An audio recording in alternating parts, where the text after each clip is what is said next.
Hello, everybody, and welcome back to another episode about the movies with William Fletcher. As usual, I am your host, William Fletcher, and I am joined this week, returning after a bit of a long hiatus, Mr. Cayenne.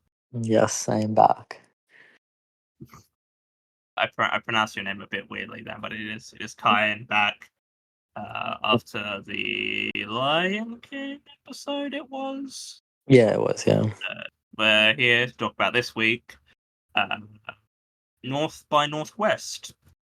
I chose this film because I saw that you hadn't seen it, so I thought that would be a Yep. good opportunity to talk about it, and also just a good excuse to talk about Alfred Hitchcock as a filmmaker, just sort of in general, because I don't believe I've done a Hitchcock film on the show before. So, what are your how do you feel about Alfred Hitchcock in sort of a general sense as a filmmaker? But Hitchcock, honestly, his he's a bit of a blind spot in my Oh, my I guess my viewings of like iconic world cinema, all that stuff that's in the canon. I've only really seen Frenzy, Vertigo, Rope, and North by Northwest now. So okay. yeah, I haven't really It's seen just much. sort Like of I'm missing a lot of the iconic stuff like You haven't Psycho seen and Rear you have Window and Psycho, Rear Window, yeah. The Yeah, Birds. The Birds, no. Dial for Murder, Rebecca. Have not seen those, but from what Mm, I've seen, I do generally do like his work. Yeah, I don't think I found Rope was a mm. bit stagey for me, but it was still good. I mean, I think he's or was rather a remarkably good filmmaker. Uh, I think I haven't seen like all of his films yet, but Yeah.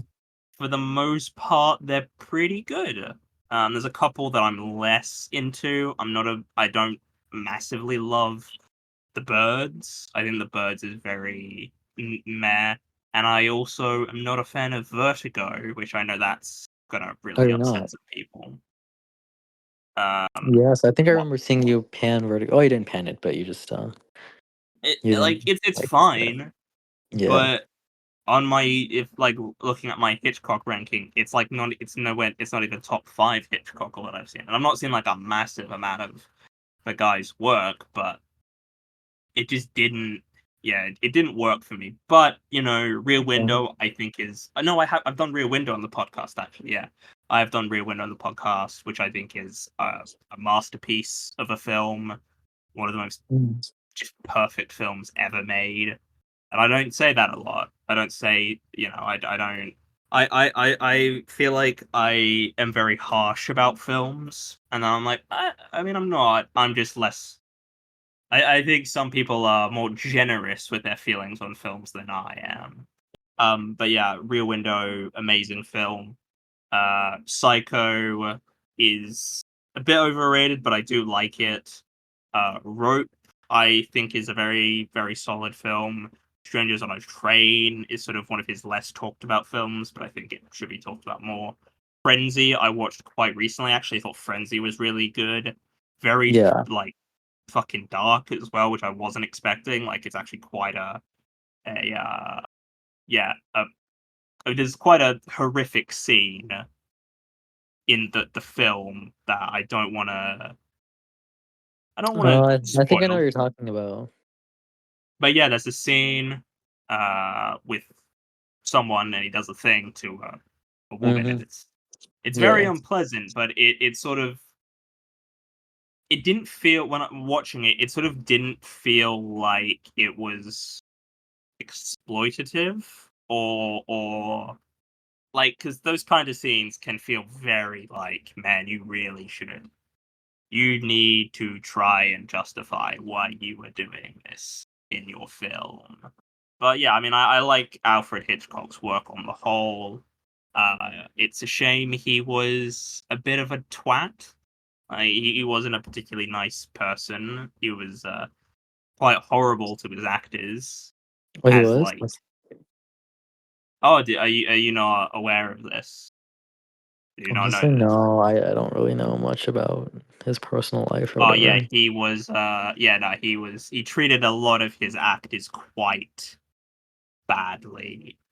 In the birds, there's a scene where Tippi Hedren, I believe, who's the main character in that, they just threw like actual birds at her, and she got like really caught up, like cut up, and like I think she nearly went blind. She nearly got blinded, and it's often the female actors that had issues with him. I believe I forget. I don't remember if it was Tippi Hedren. It might have been Tippi Hedren. But he tried to force himself on at least one actor, and then when she sort of said no and got him off her, he uh, uh, tried to basically ruin her career because she didn't want to bang him. So Oh, I did not know it's that about him. Wow. yeah, no, he was a real twat of a person, and it's not like Stanley Kubrick also wasn't a particularly nice man to his actors, but he was never like a predator. He just was difficult and just was like, no, just keep doing this, just keep doing the same thing over and over again, and just didn't Yeah, tell them what he wanted, but was like, you just keep doing it, and we'll get there, which is.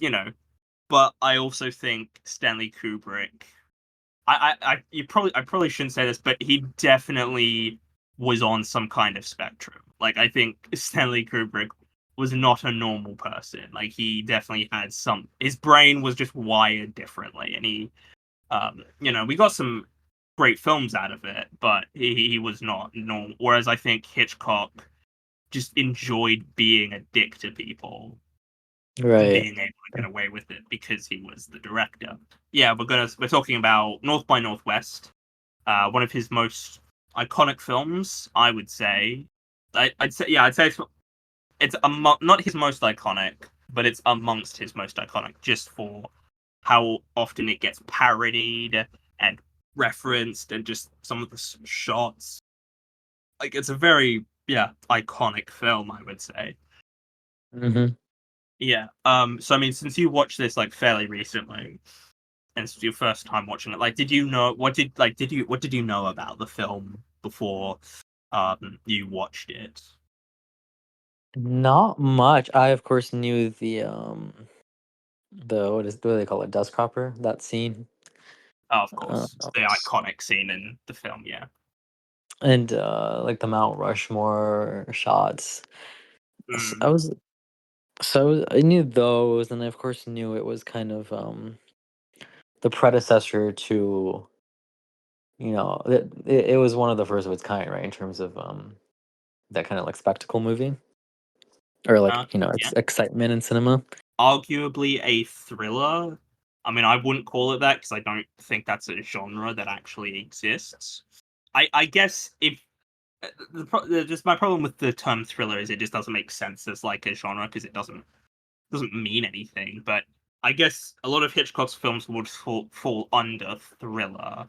And I guess Oh, this is sort of that's thriller. I was thinking it's kind of more adventure, but yeah, I guess so. well, Okay. I wouldn't call it a thriller, but I think some people definitely would describe it as one. But it's I mean it's a sort of espionage spy film more than anything.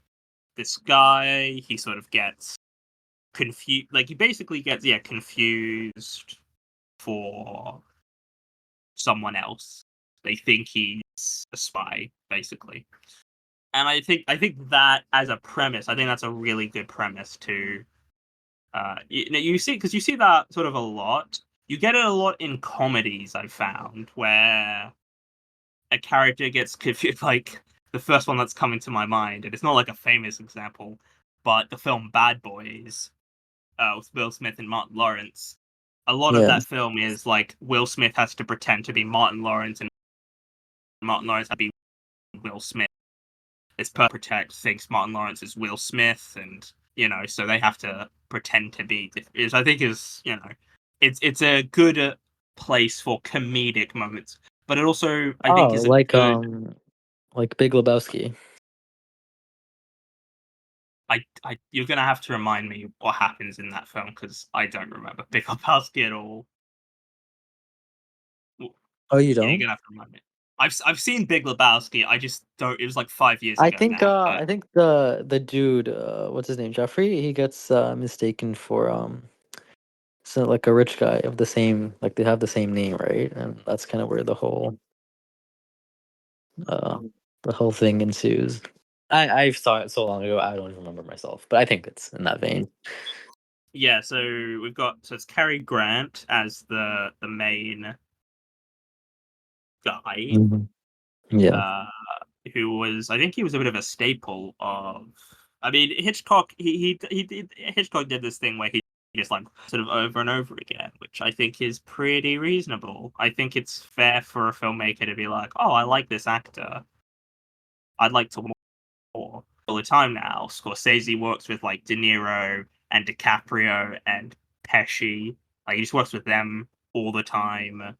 You know, Tim Burton works with the same people. Christopher Nolan works with the same people. You know, like all the, yeah, against actors just like working with the same people over and over again. Right, yeah. James Stewart. I mean, like James Stewart did several Hitchcock films. Tippi Hedren did, but I think she was under contract, so I believe she had to. But I think Cary Grant is given a good, given a solid performance here. I think generally Hitchcock films are very well acted. Yeah, I mean, what did you think of the acting in general? I guess. I thought it was pretty well acted. I mean, Cary Grant, yeah, he's just very cool in this movie. He kind of reminds me a bit of Harrison Ford, I guess, in his heyday. Yeah, I don't know, Mm, probably Cary Grant at the top of his game. I haven't seen too much of his work to mm, comment, but he just brought some cool greatness to it. So yeah. yes, and I did really love some of the other actors though, like Eva Marie Saint. I thought was great. Yeah, I think it's just well acted overall. Was that guy the one who played the main antagonist? Oh, James Mason or something? Oh yeah, Philip Van Dam as the character. Yes. Philip, Yes, yeah. yes. Yeah, I thought Mm. he was also great in it. Yeah, I mean, I mean, I'm just gonna sort of say I really like this film. I think this is a great film, and it's one of those films where like everyone says, "Oh, mate, this is an amazing, masterpiece of a film. You've got to watch it." And I'm always skeptical about those films because I'm like, I don't know, because I've had this happen a lot where everyone says, "Oh, mate, this is an amazing film, one of the best films of all time," and then I just watch it and I'm like, it's fine. Yeah. Like it happens all the time. Francis Ford Coppola, like basically every film of his, I'm like, okay, it's fine. This is the kind of film where it's like everyone says it's great, and then I watch it. I'm like, oh yeah, no, people were right this time. I'm like, okay, people, you get this one. This you get one win for now, and then I'll watch another film and be like, ah, it's shit. That's just what happens. I just my step what I like films I like is just varies differently from a lot of other people. But Right. yeah, I mean, it's obviously as it's a Hitchcock film, it's incredibly well made, like directed and like staged and everything. Because Alfred Hitchcock, one of the best filmmakers of all time, I would say. I mean, how yeah, where do you? Because I wouldn't say he's up there for like my favorite filmmakers, but I think if I was to try and be objective, which you can't, but if I was to try and be, I'd say he is inarguably one of the best filmmakers. And I don't know if he'd be in like my top 10 favorite filmmakers, but I'd say he's amongst the best filmmakers. But this is also incredibly subjective. Yeah, no, fair enough. He's certainly one of the most influential. I don't know. I'd have to think about that one. Definitely not one of my favorites, to be honest. But Mm. Just wondering, who would you sort of put up there as like a favorite filmmaker of yours? Like just a handful that you're a fan of. great question. Of course, I do love me some Almodovar. I'm probably saying that wrong, but fake fan. Almodovar. I think he's a solid. I like what I've seen from him so far. I didn't like Room Next Door actually. I thought Room Next Door was a bit bad, but besides I that, I honestly like haven't even seen that. It looks bad though. I do like him. I do like Todd Haynes, of course. I need to watch more of Todd Haynes films. I've only seen 2 of them. Carol and May December. Hmm. Who else do I like? I mm, at one point I did really like Lanthimos, but I don't know. I didn't quite like Kinds of Kindness, but Lanthimos is interesting because I don't know if I would consider myself a because most of his films are just kind of meh.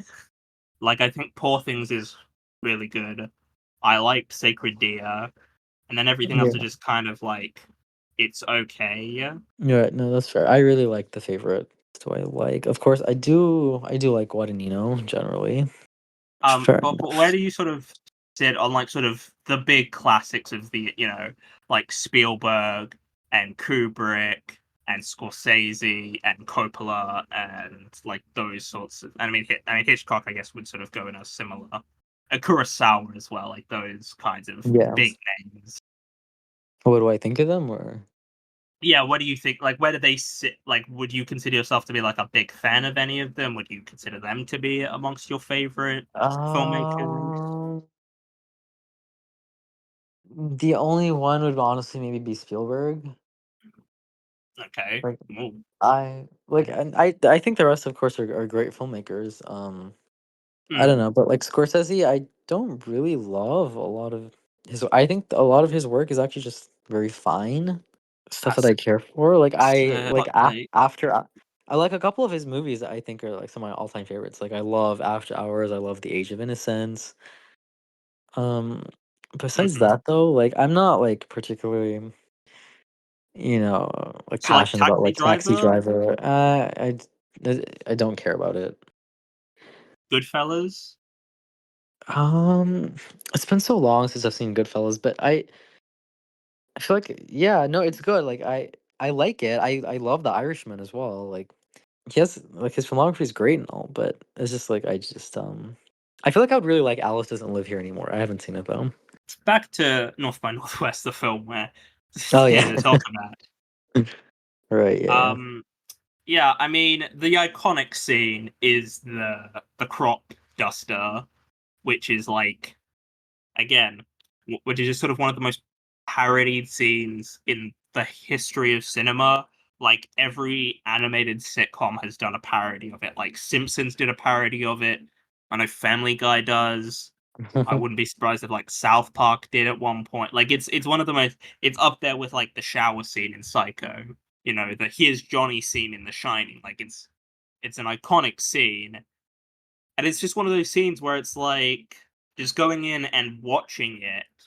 It's like, yeah, it's it's like it's obviously a great scene, but it's just such a I've seen it so much that it's like, does this work really? Because it's like I've seen this before.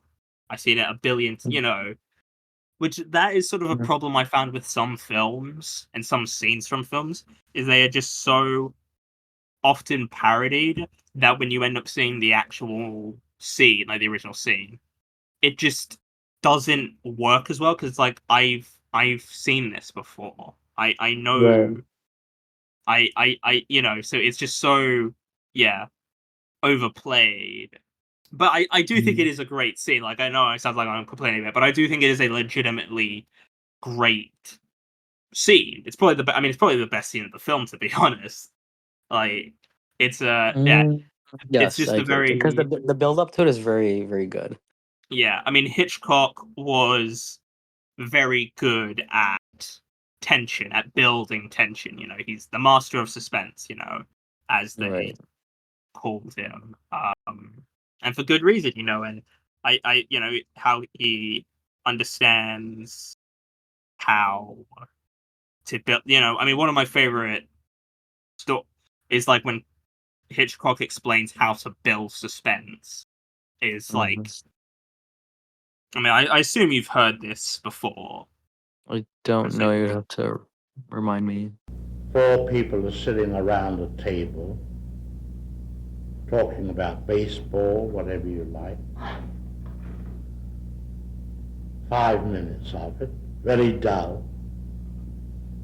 Suddenly, a bomb goes off, blows the people to smithereens. What do the audience have? 10 seconds of shock.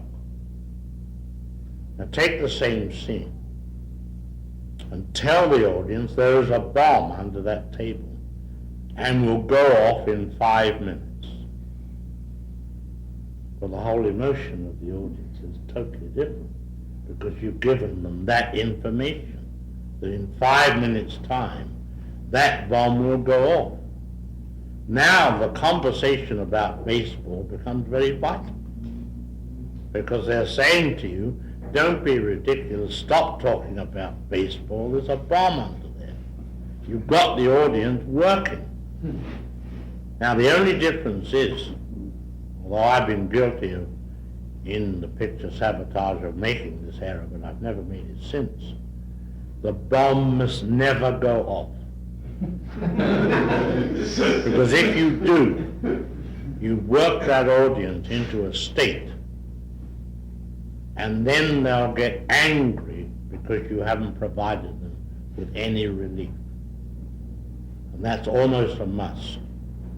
So a foot touches the bomb, somebody looks down and says, my God, a bomb, out of the window, then it goes off, just in time.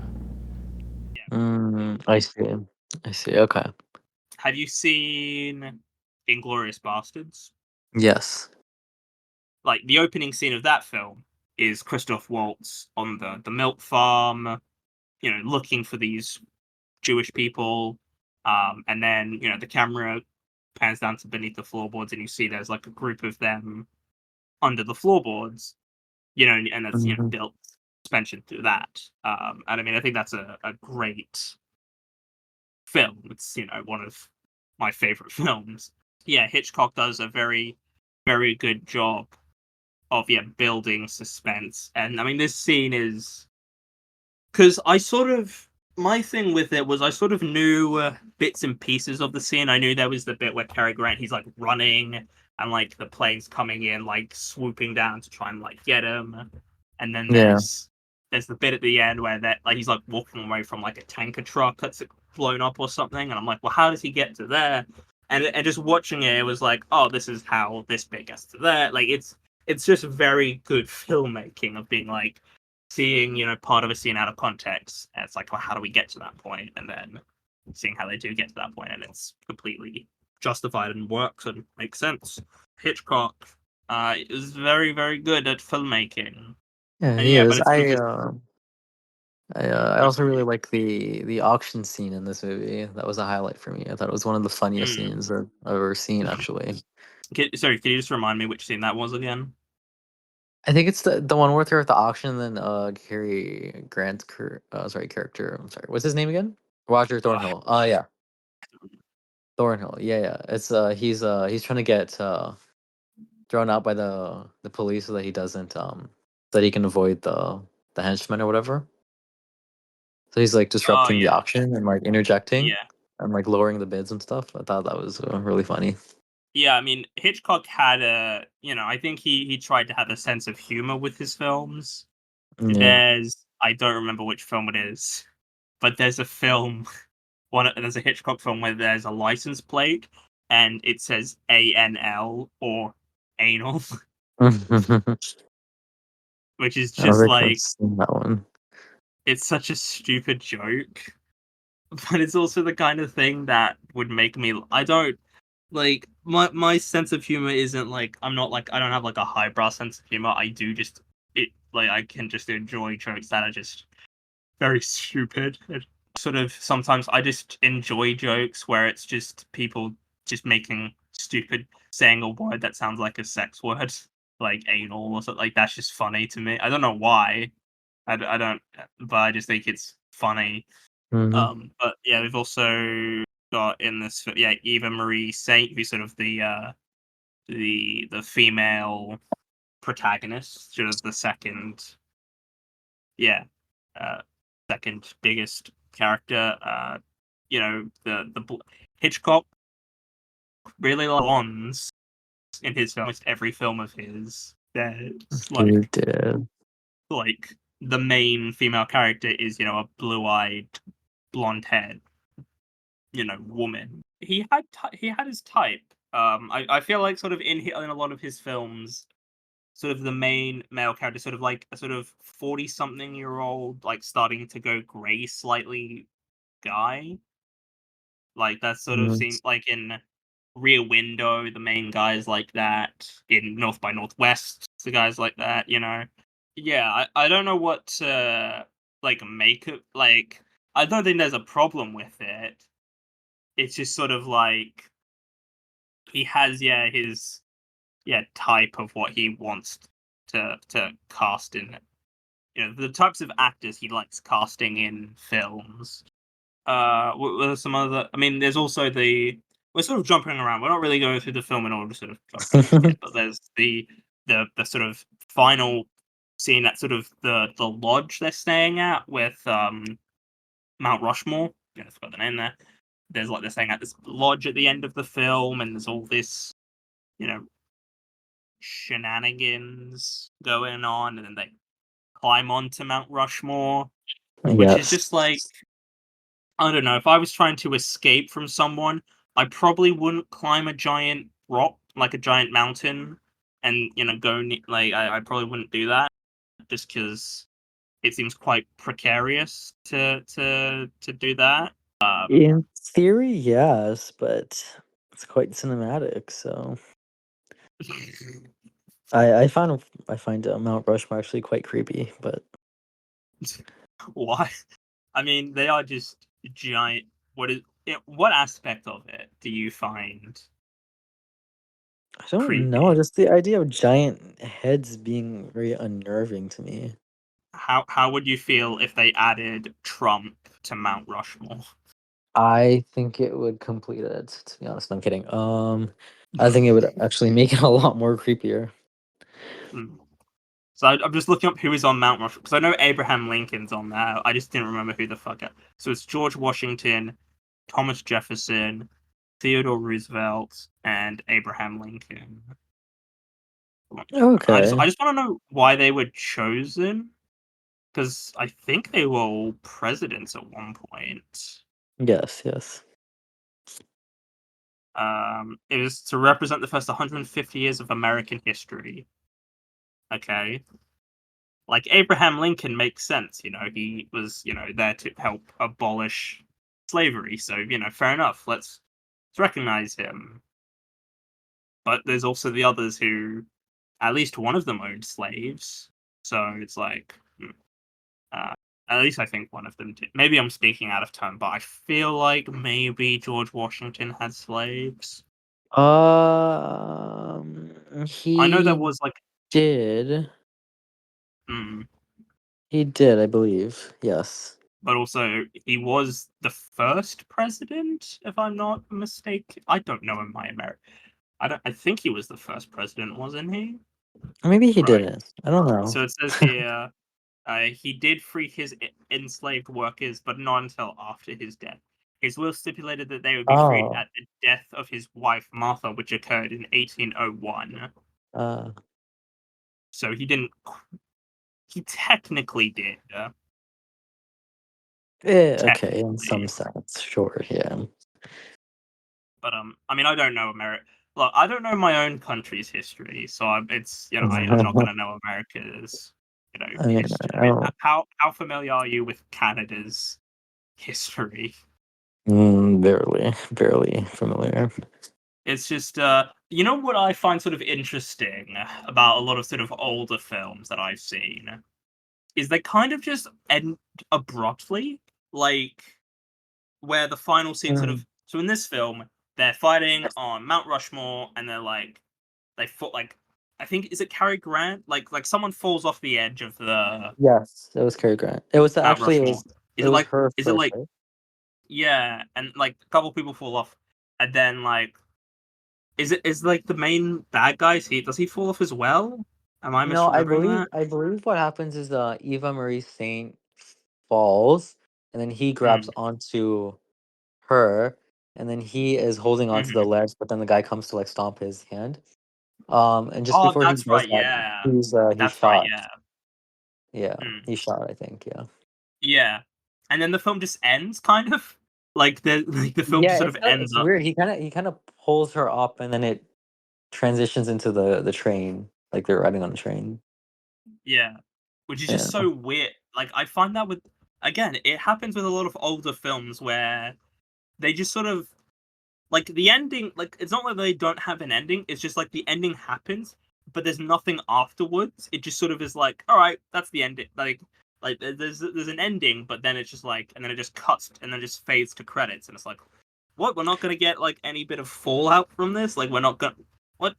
I guess it's supposed It, to be like sexual innuendo, right? uh, it's because it's going through a tunnel, right? I think so. I think the movie's just full of innuendo. I think you couldn't show too much Again, back then, so yeah, you couldn't. Yeah, I mean, Psycho was controversial for the shower scene because there's a woman in the shower getting repeatedly stabbed, right. and they also showed a toilet, which was like apparently a big deal. You weren't allowed to show toilets in films, which is And just what? it's so weird looking at like what's okay in films and what isn't. It's like in a film nowadays, if you have the word fuck said like more than once, it automatically becomes like an R-rated film or something. Like you can have one fuck in a film and it's still PG-13. Any more than that, and it's a fucking R rating. It's like it doesn't like film ratings are just so fucking stupid because they don't make any sense. Like in Kill Bill, I assume have you seen Kill Bill? Yeah, yeah. The scene in volume one where she's like fighting all the guys and she's like cutting them up and there's just geysers of blood just going everywhere. Mm-hmm. It's like chopping them. They and then the scenes in black and white because if it was in color it would be an instant NC-17. But because it's in black and white, it's still an R-rated thing, which is just so weird.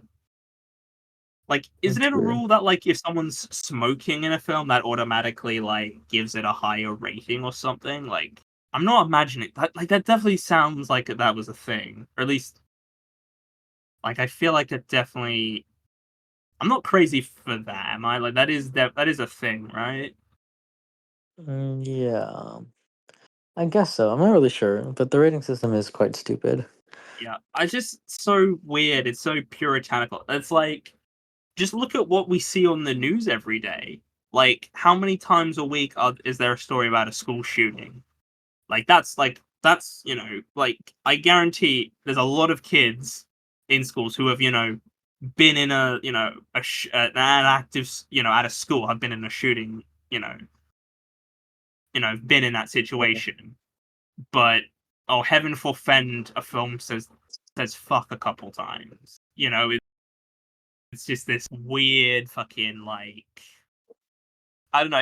It's this weird like the acceptance of what is okay and what isn't. It's like this. It doesn't make any sense. I think it's stupid. The ratings are stupid because it just doesn't make any sense to there's no consistency to them.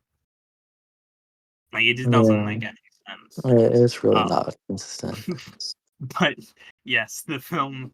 Yes, a train going through a tunnel, which is I mean, I do find that just really funny. I do find that really funny because, like, I don't know what, like, innuendos I do just find funny because it's like, it's not particularly clever or smart, but it's like, it is quite, yeah, because, like, that is a common thing where a train goes through a tunnel and it's like, okay, I think, and I don't have a problem with it. It's just, again, it just shows how different films were back, 70 Yeah, I years guess. ago, or whatever. I mean, yeah, I think it's a very good film. I'm just gonna be honest. I think it's a really good film. I didn't have the time to fully like to really rewatch it before this, so I probably could have said more if I had seen it. So, Yeah, is there that's other fine. things you want to talk about with the film? Anything else that you remember sort of standing out to you more? Well, particularly, I think I've pretty much said everything I wanted to. It's Mm. just a good popcorn movie overall. Yeah, it's also it's that kind of film where it's kind of like because there's some films on this pod because I don't know if it's like particularly got a deep message per se, Yeah. like North by Northwest. It's just sort of a fun. It's sort of an whereas like I did Pan's Labyrinth a couple months ago, and there's a lot of political connotations to that film that you can take from that Yes. film. Yes, for sure. Whereas this film doesn't like it's there's nothing that sort of screams like, oh, this is represents this or this is it's sort of more of a which I don't think is a problem. No, it's I fine. It doesn't have to be um super deep. yeah. No. I mean, yeah, I like Marvel films, for fuck's sake, they're not particularly deep films. They're pretty, but I like them, I think they're good. Well, not all of them. Not all of them are good. But yeah, I think that it's just that kind of film where it's like it's just really good. And it's just like like Rear Window is a similar thing where like it's obviously a great film and it's like just putting it into words of like why it's so good is like I mean, yeah, it's obviously great. I don't know what else like to say. Like I think it's a great film. And I mean it is my second favorite Hitchcock film, North by Northwest is. I think it's a very, very good piece of filmmaking. No, fair. Yeah, I agree. It's a good film. I mean, yeah, you don't have anything else you want to add on to the anything, any sort of final points you want to make, or No, not particularly. I think we covered pretty much everything and then some. yeah.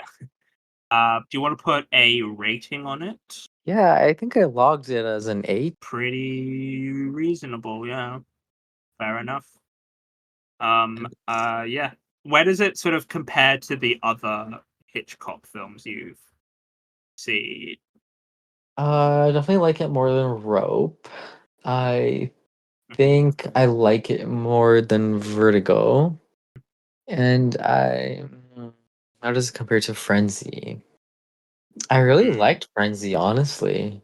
I think it might be my I think favorite. Frenzy's a really underrated film in his catalog. Honestly, Yeah, I think I might put this below Frenzy, but like they're Hmm. both very good.